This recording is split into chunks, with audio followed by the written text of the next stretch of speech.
Hello, ladies and gentlemen. I've come to warn you about the oncoming apocalypse. Armageddon, the great global vibe check, whatever you might want to call it. Very much so. You have to stand very close to this microphone, don't you? Very much so. You get arrested for being this proximity to anything else, wouldn't you? And so, yes, you might be thinking to yourself, who is this man to come up and stand before you and tell you all about the apocalypse? What's he done? What are his intense skills? And I'll tell you that I've been preparing. I've been preparing for the apocalypse very, very well, very intensely. I've been mastering all essential skills, such as slowly opening this notepad as awkwardly as possible. Like that. I've mastered the art of drawing the most perfect circle in the world, which I shall now show to you. Oh, actually, that probably does need a bit more work, to be honest.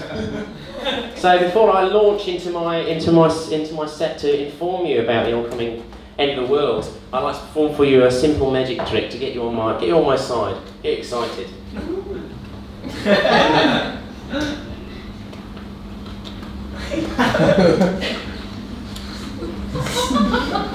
I have now removed all of the cards from this box. Thank you very much. Thank you for your applause. Thank you very much. You see, before I came to do this, my first job when I was very young, I used to be the 5 on a digital calculator. It was a very tough time. Happens quite a lot, the 5, but sometimes I get bored. Sometimes I get frustrated with my life. I'd say I can't be doing being a 5, so I'd flip around, you see. I'd be a 2. I'd swap round and people would get very confused and frustrated, you see. They'd type in 5 and what would come up? It would be a 2. No, they type in 50s and what, they get 20. Oh, it was a crisis, I tell you. Oh, so I was fired from that job. And after that I went on to a very successful career as an oil magnate. Although after long I found out that oil doesn't attract metal very well. So I compromised and became an iron magnet very well. It was during this job that I met my ferromagnetic lover, Agnostic Pete. An ironic nickname, you see, because he actually had very definitive views as to whether there was a higher power in existence. People would come up to him and they'd say, Agnostic Pete, why is it you're undecided as to whether or not there is a higher power in the world? And he'd say to them, you fools, can you not see by my badge I am the head of Atheist Society? And they say to him, but that's still a conundrum. Are you the head of a singular theist society or a society of atheists? To which he would say, that is for you to decide by this point, my friends. It is your lack of a decision that is the problem here, very much so. Agnostic Pete, we were sweet lovers. We would make sweet love daily. I would be like this. And Agnostic Pete would be like this. And sometimes we might actually kiss each other and not just the air. But you see, there was something unfortunate about Agnostic Pete. Agnostic Pete was unfortunately very, very racist. We put on Formula 1, he'd run out of the room. He couldn't watch it, you see. He'd run out screaming blue murder, he'd say, no, a race cannot be the measure of a man's capabilities. A speed is not the way you judge a man. And we'd say, it's just a competition, Agnostic Pete, please come back, but no, every time without fail. Formula 1, blue murder, blue murder. Oh, it got so bad we stopped believing him. Which is why I then got arrested for failing to report a crime when they found the entire cast of Avatar dead in my backyard.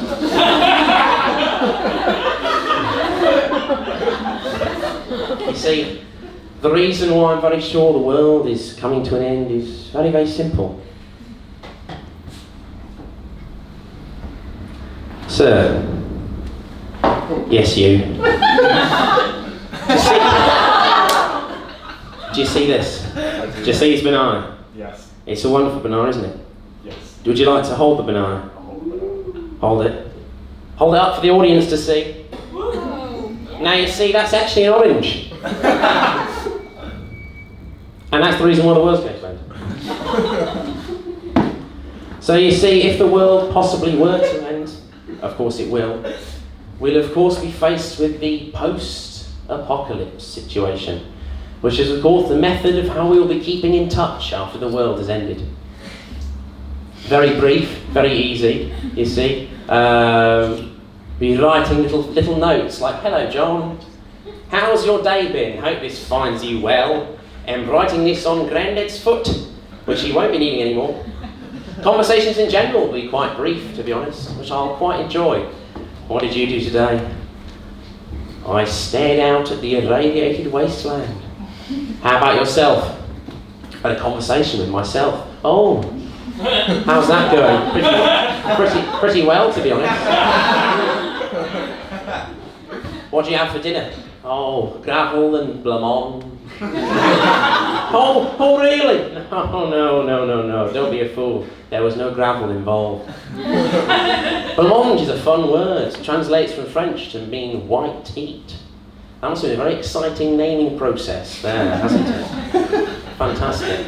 So yes, when you're getting ready for the end of the world, you of course have to compile a list of all the essential things that you'll need when the world comes to an end. And I have made a list of my own that I've written in this pad, but I can remember it off the top of my head, which is an expert skill of mine.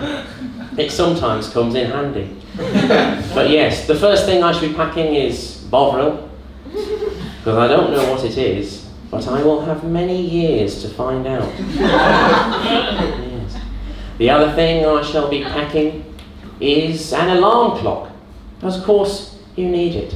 I had this thing earlier today. It might happen to you, sir. To you, sir. To you, madam. To you, sponge. In which you wake up at a decent time, say 7 a.m. Oh, wow, what an early time. This is great. This is fantastic. Your alarm clock goes off. Oh, I'm actually feeling chipper and ready to face the day. And so you're sitting in bed and you're thinking, maybe I'll go back to sleep just for a few more minutes. I'll be all right. I'll go to sleep for a few more minutes. So you fall asleep. And although outside, temporarily, it has only been maybe 10 minutes, your body takes all those seconds to go, it must have been a whole day. Oh no, he's only had 10 minutes of sleep. So you wake up again, it's like,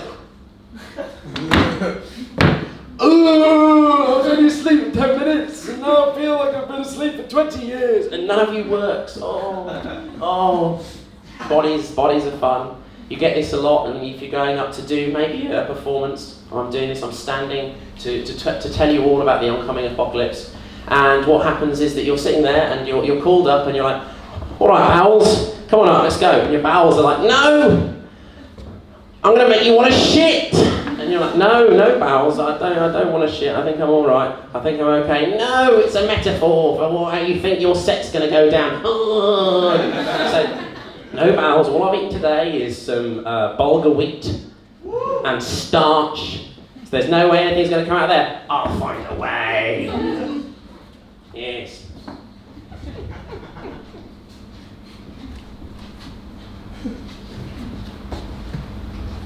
All right, sir, that was just a mime. I was not actually trapped in the box. As I will now show for you with this visual aid. Inside the box. Oh no, I'm trapped. Outside the box, it's not real. It's just air. It's fine. It's fantastic. So yes, my list of wonderful things that I shall be bringing along with me should the world end. Someone's deflating in the audience. I doesn't fly off, I apologise. So yes, I shall of course be bringing along a duck.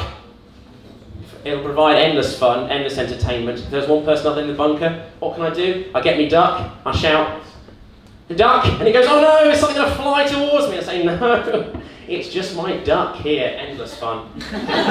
Constant laughter from noon till night. Do ducks shout person when they need to avoid things? I wonder if they do. They probably do. They go, person, no, not more bread, I'm stuffed full of bread. Oh, I can't eat more bread.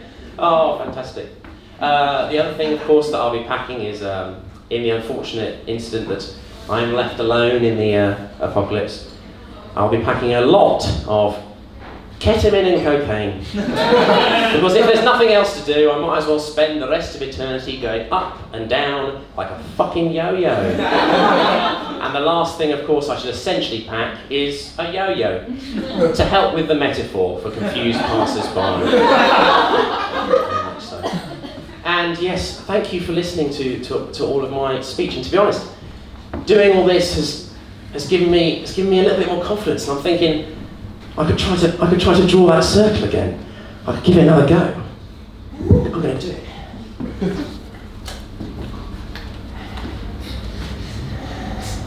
Oh yeah. Oh, okay. It's going well. Haven't even started yet. Yeah. Oh, that's fantastic. It's so good. I'm drawing it blue in, it's coming out black. It's done!